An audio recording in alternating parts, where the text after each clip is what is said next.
Hola, soy Sofía. La noche en que decidí tomar las riendas de mi vida, mi padre se rió en mi cara delante de 30 personas. No fue una risa cualquiera. Fue el sonido de un martillo rompiendo el cristal más fino. El eco de toda una vida de sentirme un adorno inútil en su mansión. Esa carcajada, fría y llena de desprecio, fue el punto final de la niña que siempre buscó su aprobación y el comienzo de la mujer que aprendería a vivir sin ella. ¿Alguna vez has sentido que la persona que más debería apoyarte es la primera en destruirte? Antes de contarles cómo esa humillación se convirtió en mi mayor fuerza, déjame un comentario diciéndome desde dónde me estás viendo y suscríbete al canal. Créeme, no querrás perderte lo que pasó 6 años después, cuando mi padre tuvo que mirarme a los ojos y tragarse cada una de sus palabras. La escena era perfecta, sacada de una revista de lujo. La cena por el aniversario de bodas de mis padres en nuestra casa de Coral Gables. La mesa de caoba para 30 personas brillaba bajo un candelabro de cristal que goteaba luz sobre platos de porcelana y copas que costaban más que el sueldo de un mes de la mayoría de la gente. Mi padre, Alejandro Castillo, presidía la mesa con la autoridad de un rey, su Rolex de oro macizo reflejando las luces cada vez que levantaba su copa. A su lado, mi madre, Elena, con una sonrisa ensayada y un collar de diamantes que parecía pesarle en el cuello. Mi hermano, Javier, a su derecha, ya era una copia en miniatura de mi padre, con la misma mirada arrogante. Y yo, en medio de todo ese lujo, me sentía como una invitada, una pieza más de la decoración, invisible y silenciosa. Llevaba semanas, meses, juntando el valor para decir lo que iba a decir. No era un capricho adolescente, aunque sabía que así lo tomarían. Era mi única vía de escape de esa jaula dorada. Cada vez que me sentía pequeña, insignificante, me encerraba en el despacho de mi padre, no para admirar sus trofeos de negocios, sino para ver el retrato de mi abuelo. Él, con su uniforme militar, tenía una mirada llena de honor, de un propósito que no tenía nada que ver con el valor de las acciones en la bolsa o la marca del coche aparcado en el garaje. Él había servido, había luchado por algo más grande que él mismo. Yo quería eso. Quería encontrar un lugar donde mi valor no se midiera por el apellido que llevaba, sino por lo que era capaz de hacer por mí misma. Esperé a que hubiera una pausa entre el plato principal y el postre. Las conversaciones sobre yates, viajes a Europa y la última adquisición de arte se habían calmado. El aire estaba espeso con el olor a perfume caro y a la complacencia de la gente que nunca ha tenido que luchar por nada. Mi corazón latía tan fuerte que sentía que todos podían oírlo. Apreté las manos debajo de la mesa, mis nudillos blancos. Respiré hondo y mi voz salió, un poco más temblorosa de lo que hubiera querido, pero clara. Papá, mamá, he tomado una decisión importante sobre mi futuro, dije. El silencio se instaló de inmediato. Todas las miradas, curiosas y juzgadoras, se giraron hacia mí, y luego, como un reflejo, se desviaron hacia mi padre, esperando su veredicto. Él se recostó en su silla, limpiándose las comisuras de la boca con una servilleta de lino. Me miró por encima de su copa de vino, con una ceja arqueada. Ah, ¿sí? ¿Y qué decisión tan trascendental ha tomado la princesita de la casa? Preguntó, con un tono que ya anticipaba la burla. El ambiente se tensó. Yo tragué saliva, sintiendo el peso de la humillación que aún no había llegado. Decidí que me voy a enlistar. Continué, forzándome a mantenerle la mirada. Sí, me voy a unir a la marina. Por un segundo, solo hubo silencio. Un silencio tan profundo que pude oír el zumbido del aire acondicionado. Y entonces, ocurrió. Empezó como un resoplido, una pequeña vibración en su pecho, y luego estalló en una carcajada sonora, estruendosa, que llenó cada rincón de aquel salón comedor. La risa de mi padre era un arma. No era alegre, era un instrumento de poder, diseñado para empequeñecer, para anular. Rebotaba en las paredes de madera noble y hacía temblar las copas de cristal. Algunos de los invitados, los más serviles, se unieron con risitas incómodas, sin saber muy bien qué hacer. Otros, Con un poco más de decencia, bajaron la mirada a sus platos, fingiendo un interés repentino en los restos de su comida. Vi a mi madre, su sonrisa congelada en una máscara de incomodidad, sin hacer el más mínimo gesto para defenderme. Javier, mi hermano, sonreía con aire de suficiencia, disfrutando del espectáculo. Me sentí desnuda, expuesta en el centro de un circo del que mi propio padre era el maestro de ceremonias. Cuando por fin paró de reír, se secó una lágrima falsa del ojo y me miró con una lástima que era 1000 veces peor que el enojo. Se inclinó hacia adelante, asegurándose de que todos escucharan su sentencia. Sofía, por favor, dijo, arrastrando las palabras con condescendencia. Sé realista. ¿Tú en la marina? Es una pérdida de tiempo. Hizo una pausa dramática, mirando a su alrededor para asegurarse de que tenía la atención de todos. No aguantarás ni una semana allí. Te romperás en el primer entrenamiento. Cada palabra fue un golpe, calculado para despojarme de cualquier dignidad que me quedara. No fue una opinión, fue una declaración pública de mi inutilidad, un decreto firmado y sellado frente a todo su círculo de poder. El murmullo de las conversaciones se reanudó lentamente, como si yo hubiera dejado de existir. La gente hablaba de cosas triviales, ignorando deliberadamente el cráter emocional que acababa de abrirse en medio de la mesa. Me quedé allí sentada, con la comida sin tocar, sintiendo un frío que no tenía nada que ver con la temperatura del salón. El sonido de los cubiertos contra la porcelana era ensordecedor. Busqué la mirada de mi madre, una súplica silenciosa pidiendo algo, cualquier cosa, un gesto de apoyo. Pero ella levantó su copa de vino, tomó un sorbo, y empezó a hablar con la mujer sentada a su lado sobre una subasta de caridad. En ese instante, comprendí la verdadera profundidad de mi soledad. No era solo que mi padre me despreciara, era que a nadie más en mi familia le importaba lo suficiente como para oponerse. Pero algo extraño sucedió dentro de mí en ese momento. El ardor de la vergüenza en mis mejillas empezó a enfriarse, transformándose en algo duro y afilado. El dolor no desapareció, pero se solidificó, convirtiéndose en el cimiento de una nueva determinación. Ya no se trataba de demostrarle que estaba equivocado, se trataba de demostrármelo a mí misma. Su risa no me había roto, me había forjado. Me di cuenta de que su aprobación era una jaula, y él acababa de darme la llave para salir. No dije nada, no lloré, no discutí, simplemente lo miré. Mantuve su mirada por un largo segundo, y asentí lentamente. Fue una promesa silenciosa, no para él, sino para mí. La guerra no se iba a librar en esa mesa, con palabras, sino lejos de allí, con hechos. Me levanté de la mesa sin decir una palabra. Nadie intentó detenerme. Mientras subía la escalera de mármol hacia mi habitación, podía sentir sus miradas en mi espalda, pero el sonido más fuerte seguía siendo la risa de mi padre resonando en mi cabeza. Cerré la puerta de mi cuarto y me apoyé en ella. El silencio de repente era ensordecedor. No lloré. Las lágrimas se sentían como un lujo que no podía permitirme, una debilidad que él esperaría. En cambio, una frialdad se asentó en mi pecho, una calma peligrosa que nunca antes había sentido. Miré a mi alrededor, a la habitación que parecía más un showroom de una tienda de muebles caros que el cuarto de una joven de 22 años. Todo era perfecto, impersonal y elegido por mi madre. Nada allí era mío, excepto la decisión que acababa de nacer en medio de la humillación. Esa noche no dormí.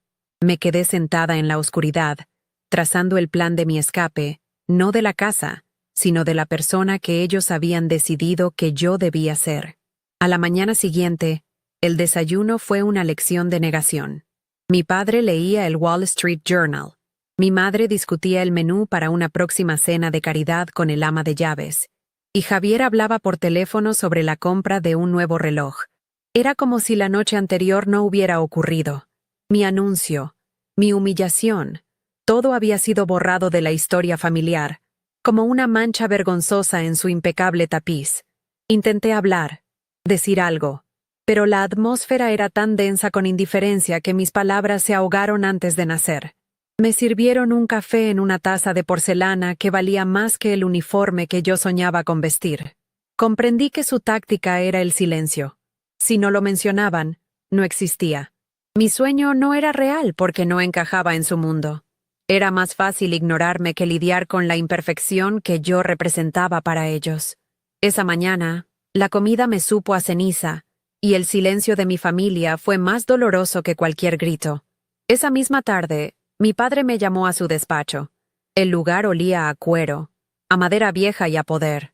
Se sentó detrás de su enorme escritorio de caoba, el horizonte de Miami enmarcado en el ventanal a su espalda. No me pidió que me sentara. Me miró con esa expresión suya que mezclaba fastidio y una pizca de diversión, como si estuviera lidiando con un niño caprichoso. Sobre lo de anoche, comenzó, sin levantar la vista de unos papeles. Fue una tontería, Sofía. Un impulso infantil. Olvídalo. Luego, deslizó una pequeña caja de terciopelo rojo sobre el escritorio. La empujó hacia mí. Fui de compras esta mañana. Pensé que esto te animaría. Dentro había un delicado collar de diamantes. No era un regalo, era un soborno. Un intento de comprar mi silencio, de reemplazar mi ambición con un objeto brillante y sin valor real. Era su manera de decir, este es tu lugar. Sé bonita, sé silenciosa y no me causes problemas. Tomé la caja en mis manos. El peso de los diamantes se sentía frío y pesado, como las cadenas que intentaba romper. Lo miré fijamente a los ojos, buscando una señal de que me veía a mí, a su hija, y no solo a una inversión que se estaba comportando de manera errática. No quiero un collar, papá, quiero una vida, le dije, mi voz sorprendentemente firme. Él suspiró, un sonido de pura exasperación. La vida que tienes es la que cualquier chica mataría por tener. Tienes un fondo fiduciario que te asegura no tener que trabajar un solo día. Tienes acceso a todo. Y quieres tirarlo todo por la borda para ir a revolcarte en el lodo con gente que no tiene nada. Es ridículo. Se levantó y caminó hacia la ventana, dándome la espalda. El tema está cerrado. Te conseguiré una pasantía en el departamento de marketing de la empresa. Fin de la discusión. Y con eso, me despidió.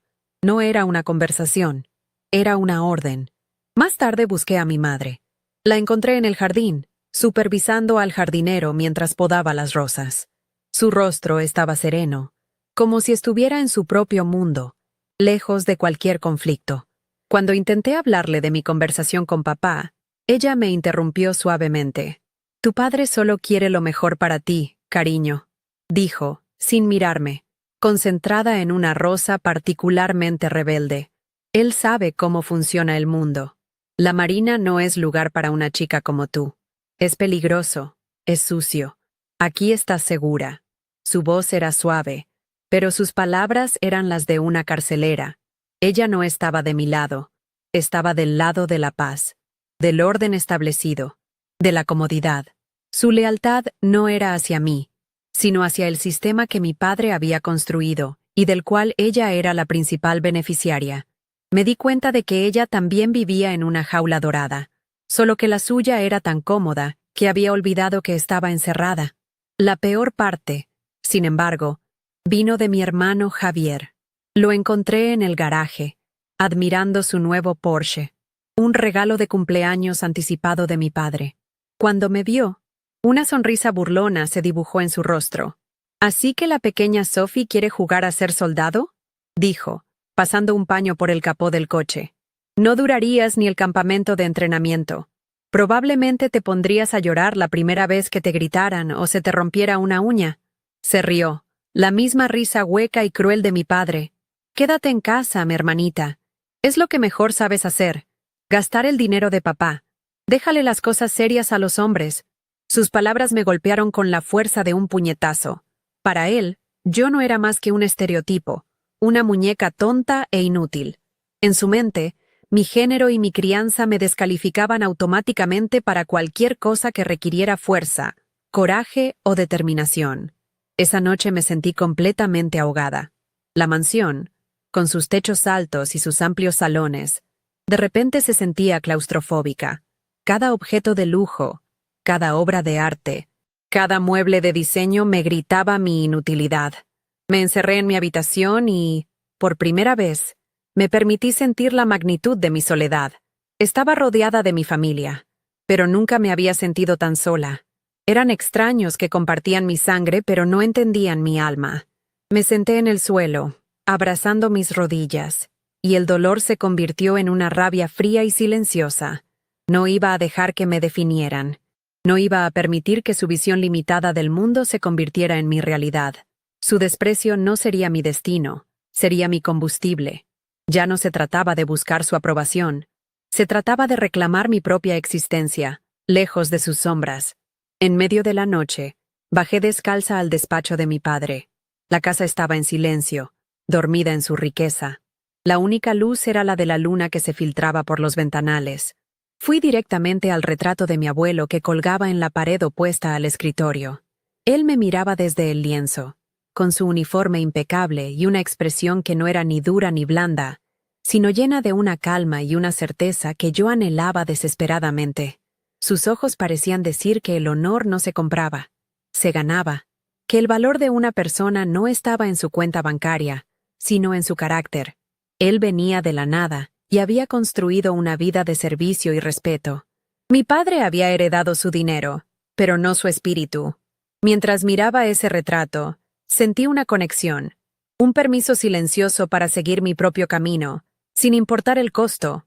Él era mi verdadero legado. A la mañana siguiente, mientras todos dormían, encendí mi computadora portátil y empecé mi verdadera investigación. Busqué los centros de reclutamiento más cercanos, los requisitos, los testimonios de otras mujeres en el servicio.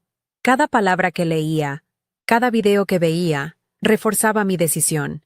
Hice una llamada. La voz al otro lado de la línea era profesional, directa y por primera vez en mucho tiempo. Me habló como a una adulta capaz de tomar sus propias decisiones. No me preguntó por mi padre ni por mi cuenta bancaria. Me preguntó por mis motivaciones, por mi estado físico, por mi compromiso. Colgué el teléfono con una sensación de euforia y terror. Había dado el primer paso real. Era un secreto que guardaba como un tesoro. Una pequeña llama de rebelión que crecía en el corazón de la fortaleza enemiga. Los días siguientes viví una doble vida. De día, era la hija obediente, asistiendo a almuerzos aburridos y acompañando a mi madre de compras. Fingía interés en las conversaciones sobre moda y eventos sociales, sonriendo y asintiendo en los momentos adecuados. Pero por la noche, me transformaba. Corría en secreto por los jardines de la finca, haciendo flexiones en mi habitación hasta que me dolían los brazos, estudiando para las pruebas de aptitud. Cada gota de sudor era un acto de desafío. Cada página que estudiaba era un ladrillo más en el muro que estaba construyendo entre mi pasado y mi futuro. El agotamiento físico era bienvenido. Me adormecía el dolor emocional y me daba un enfoque claro. Estaba forjando mi propia armadura, pieza por pieza, en la oscuridad y el silencio de mi jaula dorada. El golpe final de mi padre llegó una semana después. Durante la cena, anunció con una gran sonrisa que me había conseguido un puesto de asistente de proyectos en su conglomerado. Empezarás el lunes, dijo, como si me estuviera otorgando el mayor de los honores. Ya es hora de que hagas algo productivo. No era una oferta, era una sentencia. Quería atarme a su mundo, mantenerme bajo su control, donde pudiera moldearme a su imagen y semejanza. Mi madre aplaudió suavemente. Javier me dio una palmada condescendiente en la espalda. En ese momento, supe que no había más tiempo. Mi plan secreto tenía que ponerse en marcha de inmediato. Asentí, le di una sonrisa vacía y dije, «Gracias, papá. Suena maravilloso». La mentira me supo a veneno en la boca, pero era el último sacrificio necesario. Era la calma antes de mi propia tormenta. Ese fin de semana fue una obra de teatro del absurdo. Mi familia actuaba como si hubieran ganado una gran victoria, como si mi rebelión hubiera sido un simple resfriado que ya se había curado. El domingo, mi madre organizó un brunch junto a la piscina. El sol de Miami brillaba sobre la superficie del agua, y el sonido de las risas y las copas de champaña chocando era una tortura. Todos me trataban con una amabilidad condescendiente, como si fuera una niña a la que acababan de convencer de no hacer una travesura. ¿Ves? Querida, todo está bien ahora, me dijo mi madre, arreglándome un mechón de pelo. Perteneces aquí, con nosotros. Yo sonreía, asentía, y por dentro contaba las horas. Cada sonrisa falsa era un acto de guerra silenciosa, una forma de mantenerlos confiados mientras yo planeaba mi retirada final.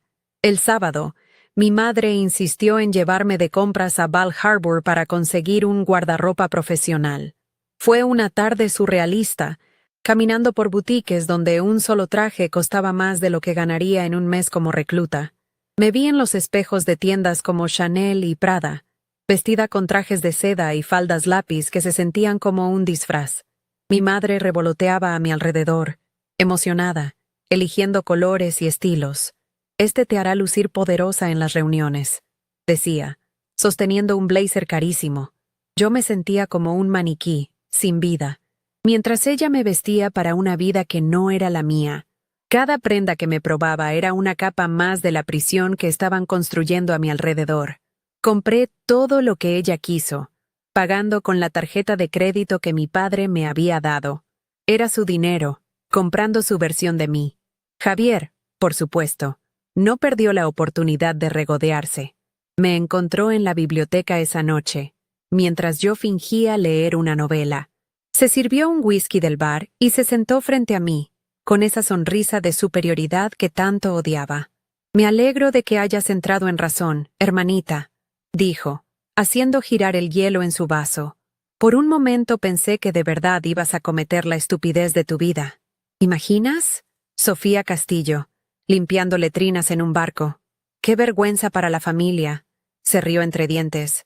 Pero papá siempre sabe cómo arreglar las cosas. Un buen trabajo. Un coche nuevo el próximo mes. Verás cómo se te olvida esa tontería de ser una heroína. Sus palabras eran veneno, pero ya no me hacían daño. Solo alimentaban el fuego que ardía dentro de mí. Ya no necesitaba su aprobación, y su desprecio se había vuelto irrelevante. Mientras ellos celebraban su victoria, yo me preparaba para la batalla real. Mis noches se hicieron más cortas, mis entrenamientos más duros. Corría por los terrenos de la finca en la oscuridad, con los pulmones ardiendo, empujándome más allá de mis límites. Hacía abdominales y flexiones en el suelo de mi habitación, hasta que cada músculo temblaba de agotamiento. El dolor físico era un ancla, algo real en un mundo de falsedad. Era la única cosa que me pertenecía por completo. Estudiaba los manuales de la Marina que había descargado en mi tableta, memorizando rangos, protocolos y códigos. Me estaba convirtiendo en una extraña en mi propia casa, una espía esperando el momento perfecto para desertar. La dualidad me estaba agotando, pero también me estaba haciendo más fuerte, más decidida. El punto de quiebre llegó el domingo por la noche, menos de 12 horas antes de que se suponía que debía empezar mi nueva vida en la empresa de mi padre. Yo estaba subiendo a mi habitación cuando pasé por su despacho. La puerta estaba entreabierta y lo oí hablar por teléfono. Su voz era jovial, la que usaba cuando cerraba un buen negocio. La curiosidad me detuvo. Me pegué a la pared, escuchando, con el corazón latiéndome en la garganta. Estaba hablando con un viejo amigo de la familia, un hombre llamado Ricardo, cuyo hijo era conocido por ser un mujeriego irresponsable. Y entonces oí mi nombre, y un escalofrío me recorrió la espalda. No era una conversación sobre mi nuevo trabajo, era algo mucho peor, algo que nunca hubiera imaginado. Sí, Ricardo, la crisis de Sofía está controlada, decía mi padre, con un tono divertido. Tuvo esta idea ridícula de unirse al ejército, una fase rebelde, ya sabes, pero un par de conversaciones y un pequeño incentivo la pusieron de nuevo en su sitio. Hizo una pausa, y pude oír el tintineo del hielo en su vaso. De hecho, te llamaba por eso. Ahora que va a estar trabajando en la empresa, creo que es el momento perfecto para que empiece a salir con tu hijo, Marcos. Una fusión de nuestras empresas sería ideal en un par de años, y un matrimonio entre ellos lo cimentaría todo perfectamente. Ella es dócil. Hará lo que se le diga. Mi mundo se detuvo. No era su hija. Era una pieza de ajedrez en su tablero de negocios.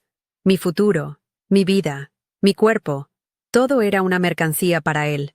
Me quedé paralizada junto a la puerta, con la mano sobre la boca para ahogar un grito.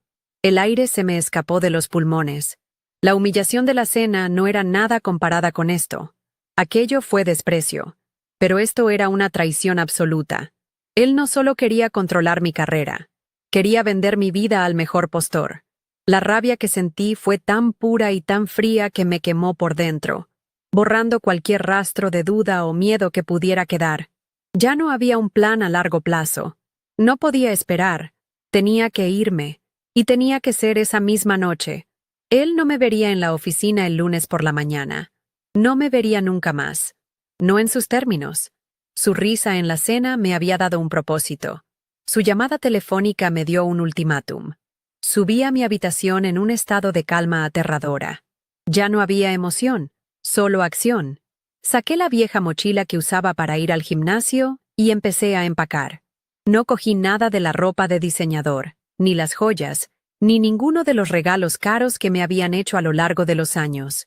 Metí un par de jeans, unas camisetas, mis zapatillas de correr, los pocos ahorros en efectivo que tenía y la pequeña foto de mi abuelo que guardaba en mi mesita de noche.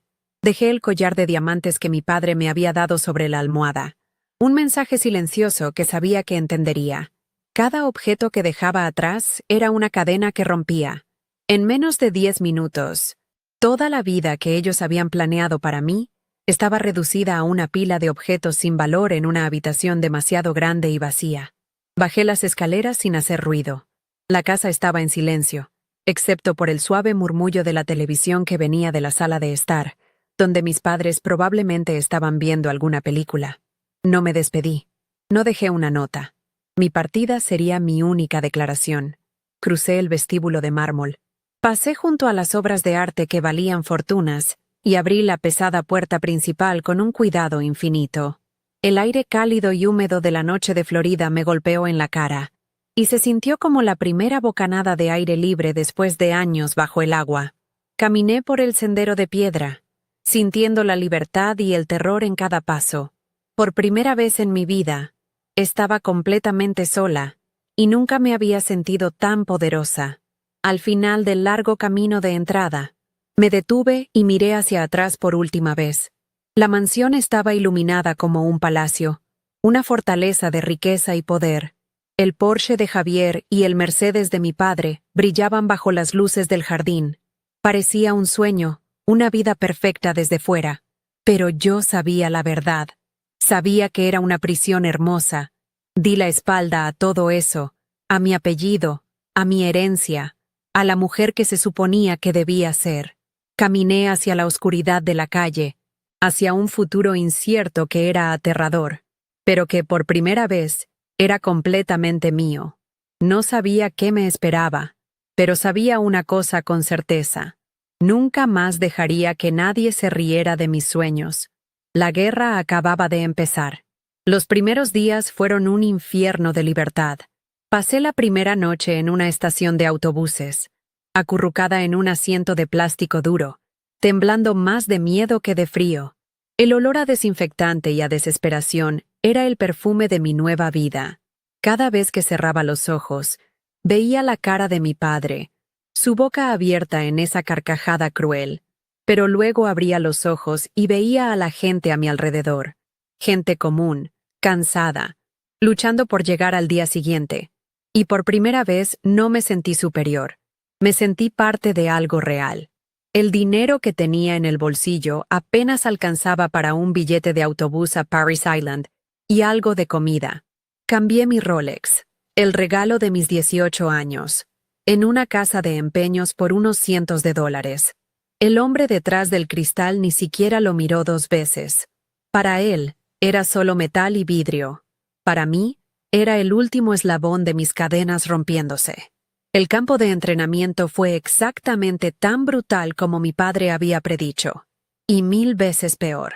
La humillación de la cena de aniversario no fue nada comparada con tener a un sargento instructor gritándote en la cara a las 5 de la mañana, con el aliento a café y la decepción en sus ojos. Me rompí. Me rompí una y otra vez. Mis músculos gritaban, mis manos sangraban por las cuerdas y los rifles, y mi mente era un torbellino de dudas.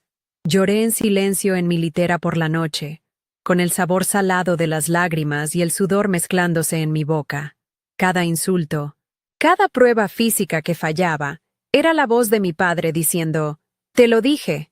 Los otros reclutas me miraban con una mezcla de lástima y desdén. Era la princesa, la chica rica que no pertenecía allí. Y por un tiempo, casi les creí. Hubo un momento, durante la tercera semana, en una marcha forzada bajo una lluvia torrencial, que estuve a punto de rendirme. El barro se me metía por las botas, el peso de la mochila me partía la espalda y no podía respirar. Caí de rodillas, ahogándome en lodo y autocompasión. El sargento se detuvo frente a mí, su rostro impasible. «Levántate, Castillo», dijo. Su voz era un trueno bajo. «Nadie va a cargarte». En ese instante, en lugar de su cara, vi la de mi padre en la cena, riéndose. La risa resonó en mi cabeza, más fuerte que la tormenta, y algo se encendió. La rabia. Una rabia pura y helada que me quemó las lágrimas y me dio fuerza. Me levanté. No por el sargento, no por mi país. Me levanté por mí. Apreté los dientes y seguí caminando. Un paso y luego otro. Esa noche, algo cambió. La princesa murió en ese campo de entrenamiento, y nació una soldado. A partir de ese día, dejé de luchar contra el sistema y empecé a dominarlo. Canalicé toda mi rabia, mi dolor y mi frustración en el entrenamiento. Me convertí en la primera en levantarme y la última en acostarme. Mis flexiones se volvieron más profundas, mi puntería más precisa, mis tiempos de carrera más rápidos. Mis compañeros reclutas dejaron de verme como una intrusa y empezaron a verme como una igual, y luego como una líder. Encontré una nueva familia en esos rostros sudorosos y cansados, una hermandad forjada en el barro y el agotamiento compartido. Nos apoyábamos mutuamente, nos empujábamos a ser mejores. Por primera vez en mi vida, el respeto que recibía no tenía nada que ver con mi apellido o el dinero de mi padre. Era algo que me había ganado con sangre, sudor y agallas. Los meses se convirtieron en años. Después del campo de entrenamiento, fui a la escuela de oficiales. Me gradué con honores. Mi primer destino fue en un destructor, y pasé los siguientes años viajando por el mundo, viendo lugares que mi familia solo visitaba en cruceros de lujo. Vi la pobreza real, la guerra real, el coraje real. Participé en operaciones de ayuda humanitaria después de un tsunami y en misiones de patrullaje en aguas hostiles. Cada desafío me hacía más fuerte, más segura. Fui ascendida a teniente y luego a comandante. Mi expediente estaba lleno de menciones y medallas, cada una un testimonio silencioso de la promesa que me hice a mí misma esa noche en la mansión de mi padre. Nunca me puse en contacto con mi familia, no por odio, sino porque ya no formaban parte de mi mundo. Eran fantasmas de una vida que ya no era la mía. Hace 6 años que me fui, 6 años de silencio. Y entonces, un día, llegó la invitación. Era para la gala anual de la Marina en Washington, D.C., un evento benéfico de alto perfil para recaudar fondos para familias de militares. Mi presencia era requerida como una de las oficiales más jóvenes en alcanzar el rango de comandante. Leí la invitación y un frío me recorrió la espalda. En la lista de patrocinadores principales, en letras doradas y elegantes, estaba el nombre de la corporación de mi padre, Castillo Holdings. Sabía lo que eso significaba. Él estaría allí, no como un padre orgulloso, sino como un donante importante, comprando influencia y prestigio, usando el uniforme de otros para pulir su propia imagen. La idea de verlo me revolvió el estómago. La vieja Sofía, la niña asustada, gritó dentro de mí que no fuera. Durante días, la invitación estuvo sobre mi escritorio. Una bomba de tiempo. Parte de mí quería tirarla a la basura, fingir que nunca la había recibido. ¿Para qué? ¿Qué ganaba con enfrentarme a él? Ya no necesitaba su aprobación, ya no me importaba su opinión, pero otra parte de mí, la comandante Castillo, Sabía que evitarlo era una forma de cobardía. Sería dejar que él todavía tuviera poder sobre mí. Sería admitir que una parte de mí todavía le temía a su risa. Hablé con mi mentor, un viejo capitán que había visto de todo. Él me escuchó pacientemente y luego dijo algo simple. Tu uniforme es tu armadura, comandante. Y no es una armadura para esconderse, es una armadura para estar de pie.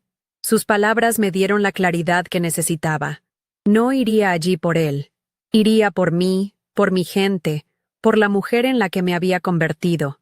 Mientras me preparaba la noche de la gala, el ritual fue diferente a cualquier otro evento al que hubiera asistido. No había un vestido de diseñador de miles de dólares ni joyas prestadas. En su lugar, me puse mi uniforme de gala azul marino, la tela pesada y estructurada. Cada pieza tenía un significado. Coloqué cuidadosamente las insignias de mi rango en el cuello, ajusté las barras de cinta sobre mi bolsillo izquierdo, cada una representando una campaña, un logro, un sacrificio. Eran mi historia, grabada en tela e hilo de colores.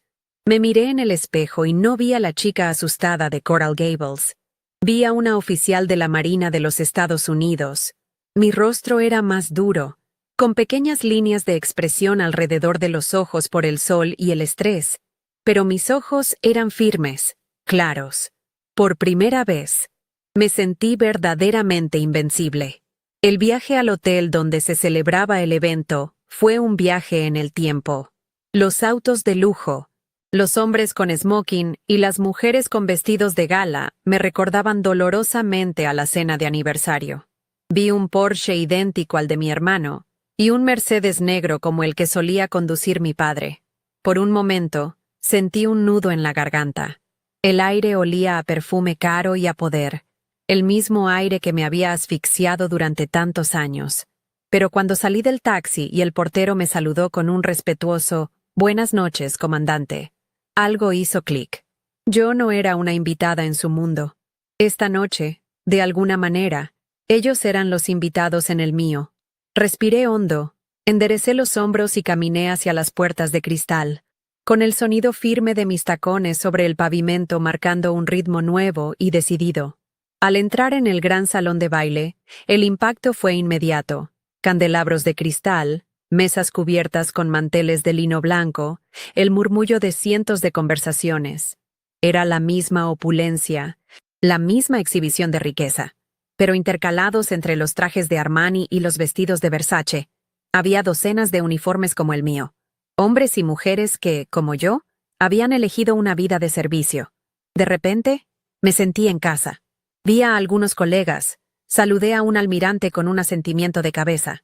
Empecé a moverme por la sala, no buscando a mi padre, sino simplemente existiendo en ese espacio, dueña de mi lugar.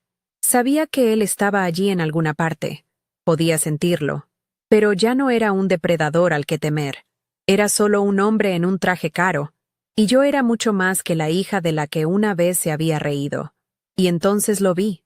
Estaba cerca de una de las barras, sosteniendo un vaso de whisky, rodeado de otros hombres en trajes caros. Se veía exactamente igual, quizás con un poco más de plata en las sienes, pero con la misma postura de dueño del mundo. Por un instante, un fantasma helado me recorrió la columna vertebral, el eco de la niña asustada que siempre bajaba la mirada ante él. Pero fue solo un instante. El acero forjado en años de disciplina y mando se impuso. Lo miré, no como a un padre, sino como a un elemento en el terreno, evaluándolo con una distancia fría y profesional. Él era Alejandro Castillo, el magnate. Yo era la comandante Castillo, de la Marina de los Estados Unidos. Ya no jugábamos en el mismo tablero. Nuestras miradas se cruzaron a través del salón lleno de gente. Vi la confusión en su rostro. Me reconoció, por supuesto, pero no podía procesar el contexto.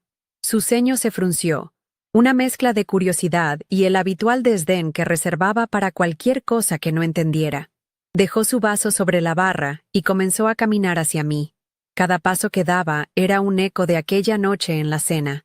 Podía sentir la tensión acumulándose en mi cuerpo, un viejo instinto de prepararme para el impacto de sus palabras, para la humillación. Pero esta vez era diferente. No me encogí. Mantuve mi postura, mis hombros rectos, mi barbilla en alto. Esperé. El salón pareció desaparecer, y solo éramos él y yo, en una confrontación silenciosa que llevaba gestándose 6 años. Se movía con esa arrogancia depredadora que yo conocía tan bien, abriéndose paso entre la gente como si fueran meros obstáculos. Una sonrisita condescendiente empezaba a formarse en sus labios, la misma que había usado tantas veces para desarmarme. Probablemente pensaba que me había colado en la fiesta, o que estaba trabajando como parte del personal del evento. La idea era tan absurda, tan propia de su visión del mundo, que casi me hizo sonreír. Me preparé para lo que fuera a decir, para la pregunta sarcástica, para el comentario diseñado para ponerme en mi lugar. Pero en lugar de miedo, sentí una calma extraña, la certeza de que yo estaba parada sobre un terreno que él no podía comprar ni controlar. Era una fortaleza construida con mi propio sudor.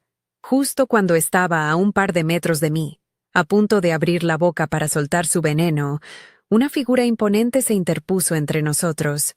Era el general de 4 estrellas, Mark Peterson, un hombre cuya reputación de dureza y brillantez táctica era una leyenda en la Marina. Su uniforme estaba cubierto de condecoraciones que hablaban de una vida de servicio en los lugares más peligrosos del mundo. Se detuvo frente a mí, su rostro serio, ignorando por completo la presencia de mi padre. El aire a su alrededor vibraba con una autoridad real, una que no venía de una cuenta bancaria, sino de la responsabilidad sobre miles de vidas. Mi padre se detuvo en seco, desconcertado por la interrupción. «Comandante Castillo», dijo el general Peterson, su voz grave resonando con una claridad que cortó el murmullo del salón. «Disculpe la interrupción, pero necesito su opinión sobre los últimos informes de inteligencia para la operación Horizonte Lejano. Hay algunas inconsistencias en los patrones de movimiento naval que me preocupan, y sé que usted dirigió el análisis preliminar». Se inclinó ligeramente, mostrándome algo en una tableta que llevaba. No era una charla social, era una consulta de alto nivel, un reconocimiento directo de mi competencia y mi papel crucial en una operación importante. En ese momento, yo no era la hija de nadie, era una pieza clave en la defensa de mi país, y un general de 4 estrellas estaba pidiendo mi consejo. Vi cómo la expresión de mi padre se desmoronaba en tiempo real. Fue como ver caer un edificio en cámara lenta. La sonrisita condescendiente se congeló, se quebró y se convirtió en una máscara de pura incredulidad. Su boca se abrió ligeramente. Sus ojos, que siempre me habían medido y encontrado deficiente, ahora iban y venían, frenéticos, desde las estrellas en los hombros del general hasta las insignias de mi propio rango en mi cuello. Vi el momento exacto en que su cerebro conectó los puntos. Comandante Castillo. No era una coincidencia, no era un error. La niña inútil que no duraría ni una semana, la que él iba a cazar para cimentar un negocio, era una comandante de la Marina. El color desapareció de su rostro.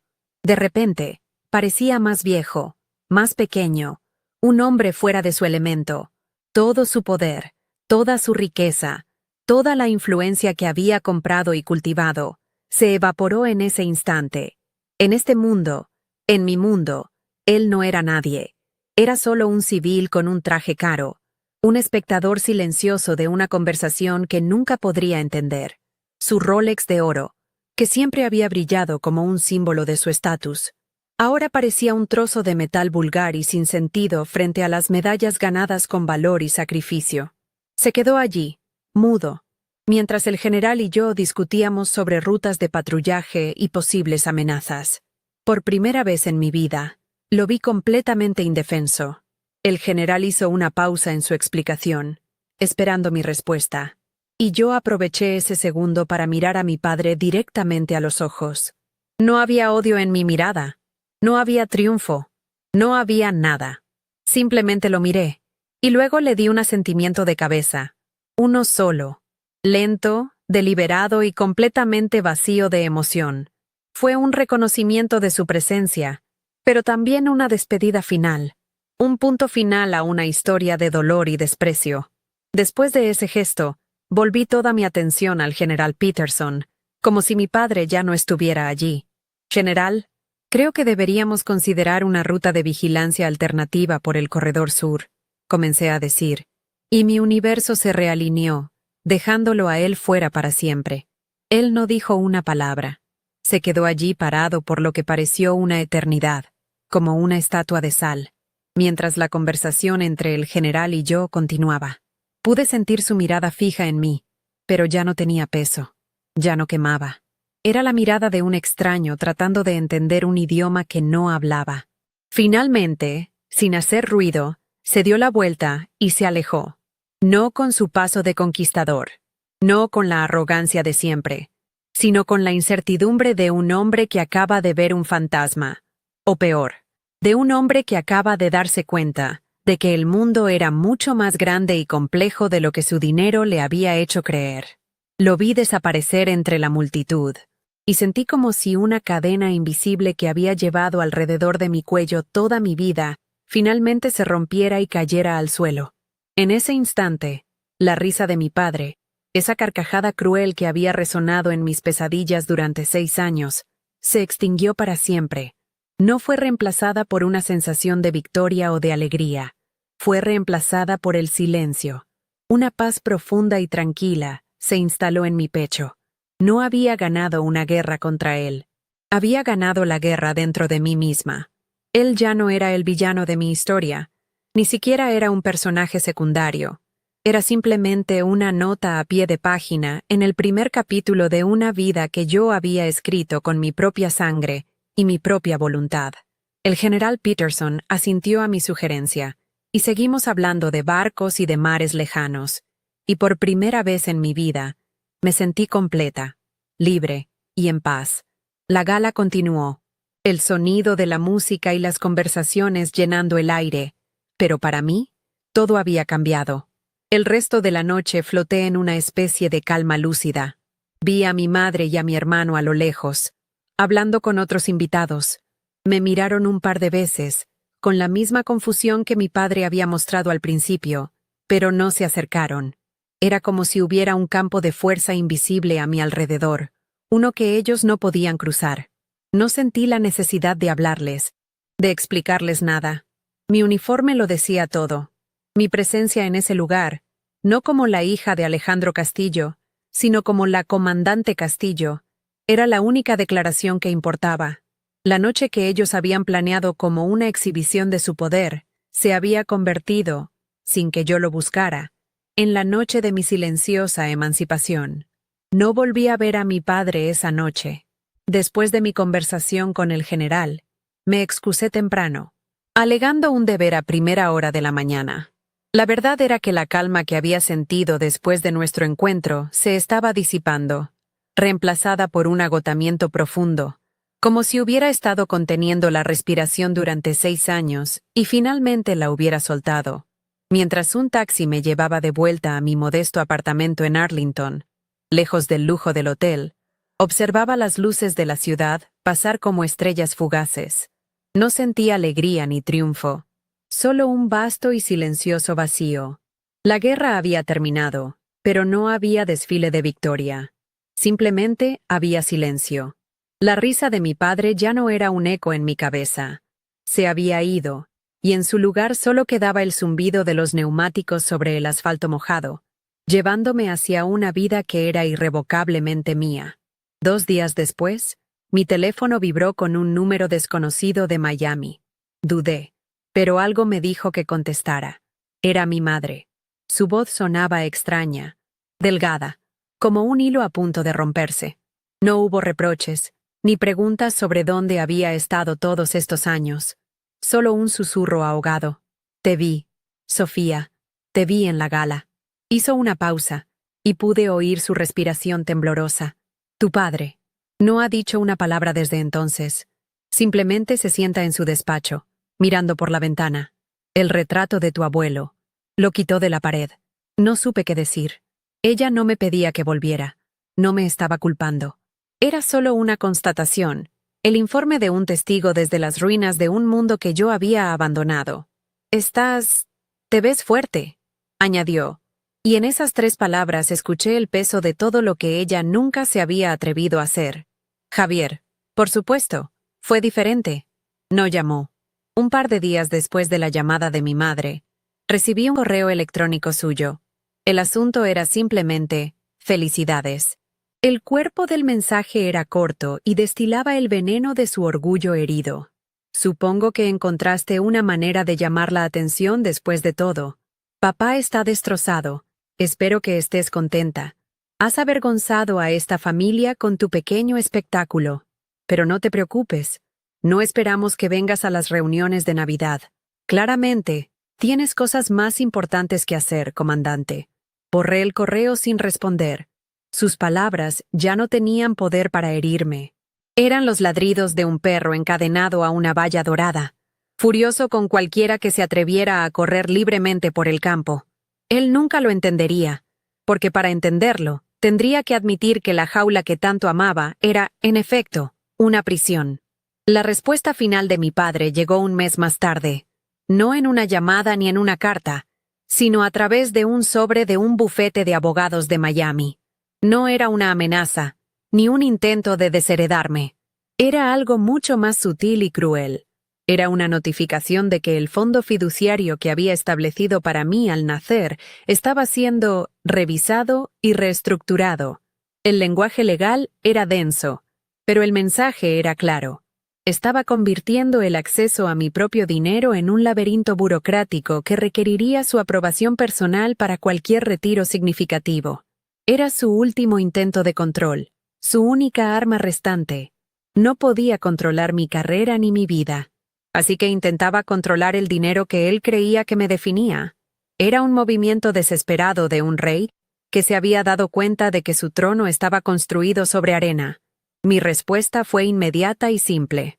Llamé a la Oficina de Asistencia Legal de la Marina y les expliqué la situación. Una semana después, mi abogado envió una sola página al bufete de mi padre. Era un documento legal, firmado y notariado, en el que yo, Sofía Castillo, renunciaba formal e irrevocablemente a cualquier derecho presente o futuro sobre el fondo fiduciario y cualquier otra parte de la herencia de la familia Castillo. Lo cedía todo, sin condiciones. Cuando colgué el teléfono después de dar la instrucción, sentí el último peso desprenderse de mis hombros. Él había intentado usar el dinero para ponerme una última correa, y yo simplemente se la había devuelto, demostrándole que la libertad que yo había encontrado no tenía precio, y ciertamente no se podía comprar con su dinero. Pasó un año.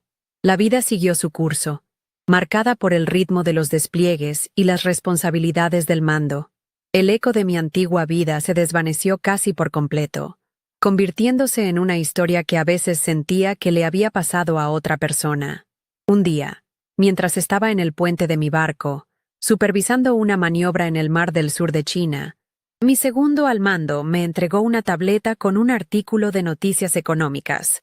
Comandante, pensé que esto podría interesarle. El titular hablaba de la sorpresiva caída de Castillo Holdings, después de que una fusión multimillonaria, que había estado en negociaciones durante años, se viniera abajo inesperadamente.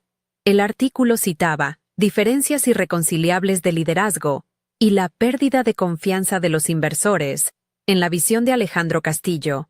La fusión que él había querido asegurar con mi matrimonio se había derrumbado, y con ella, una parte significativa de su imperio. Leí la noticia sin sentir nada, ni satisfacción, ni pena. Era como leer sobre el clima en una ciudad lejana. Su mundo de negocios, de acuerdos a puerta cerrada y de poder corporativo, me era tan ajeno como la superficie de la luna. Cerré el artículo y le devolví la tableta a mi oficial. Gracias, teniente. Ahora, ¿cuál es nuestra posición actual? Mi atención volvió al horizonte, al azul infinito del océano, a la realidad tangible de mi barco y de la tripulación que dependía de mí. Su mundo se estaba desmoronando, pero el mío estaba más sólido que nunca. No porque yo se lo deseara, sino porque las bases sobre las que habíamos construido nuestras vidas eran fundamentalmente diferentes. Él había construido sobre el dinero y el control. Yo había construido sobre el deber y el honor. Y al final, solo una de esas estructuras resultó ser a prueba de tormentas. Nunca más supe de ellos directamente. A veces, en los años que siguieron, me preguntaba qué habría sido de ellos. Me imaginaba a mi padre, un hombre mayor en una mansión demasiado grande y silenciosa, rodeado de riquezas que ya no podían comprarle el respeto que anhelaba.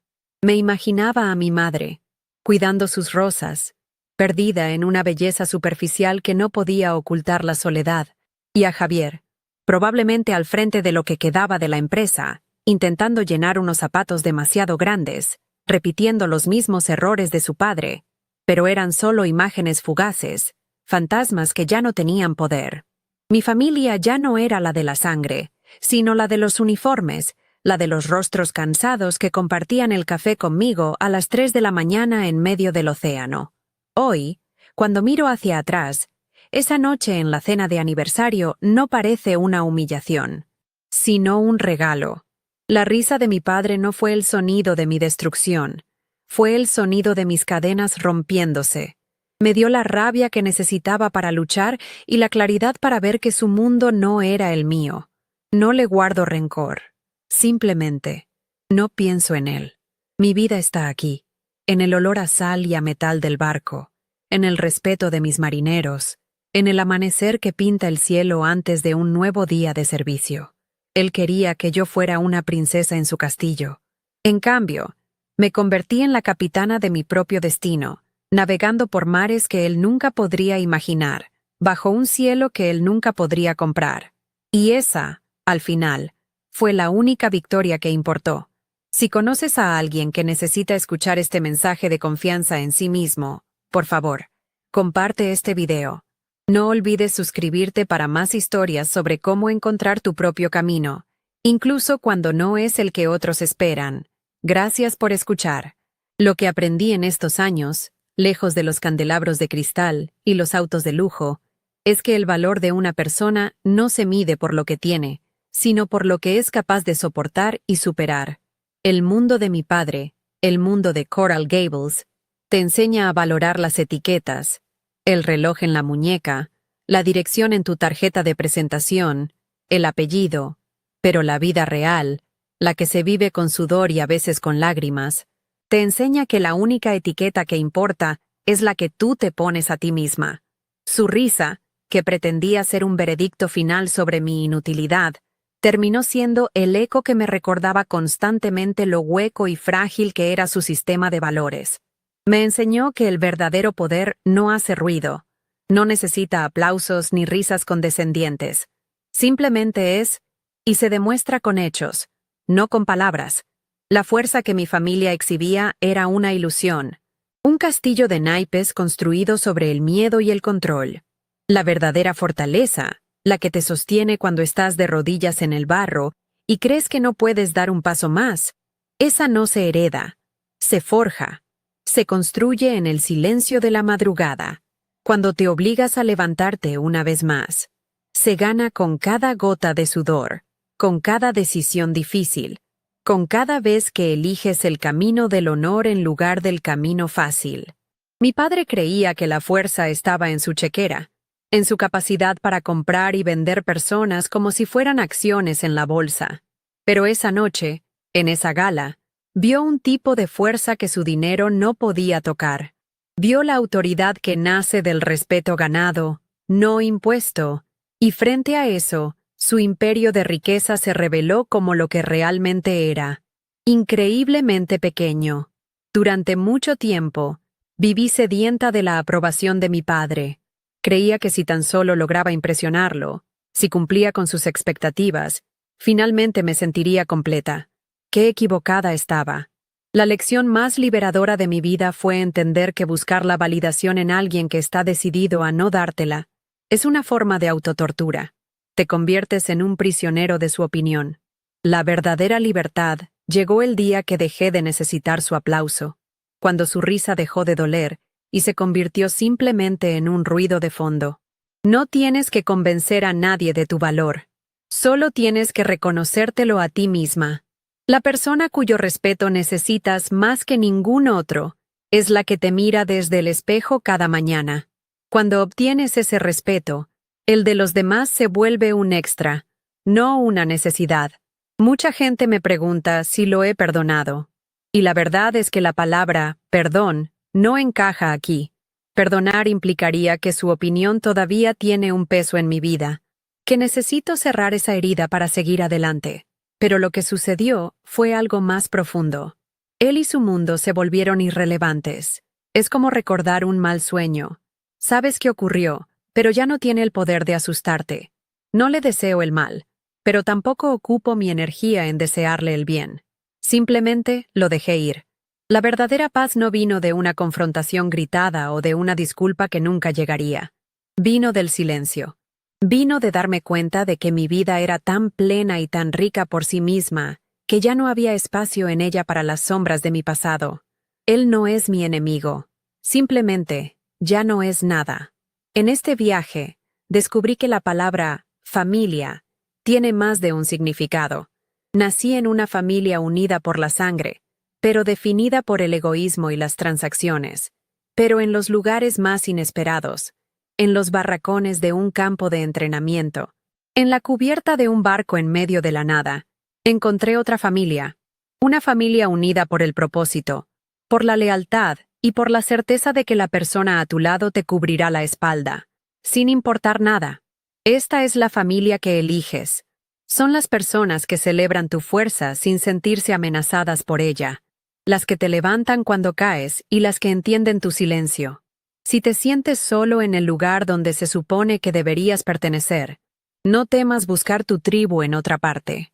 A veces, los lazos más fuertes no son los que heredamos, sino los que construimos. Tu camino es tuyo y de nadie más.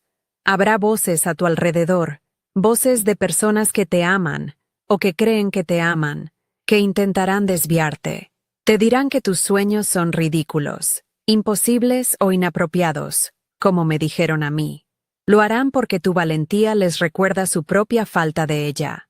Tu deseo de romper el molde amenaza la comodidad de su mundo predecible. No dejes que su miedo se convierta en tu jaula. Cada paso que des en la dirección de tu propia verdad, por pequeño que sea, es un acto revolucionario. Esa noche, mi padre se rió porque no podía imaginar un mundo donde su hija fuera más que un adorno. Mi trabajo no era convencerlo.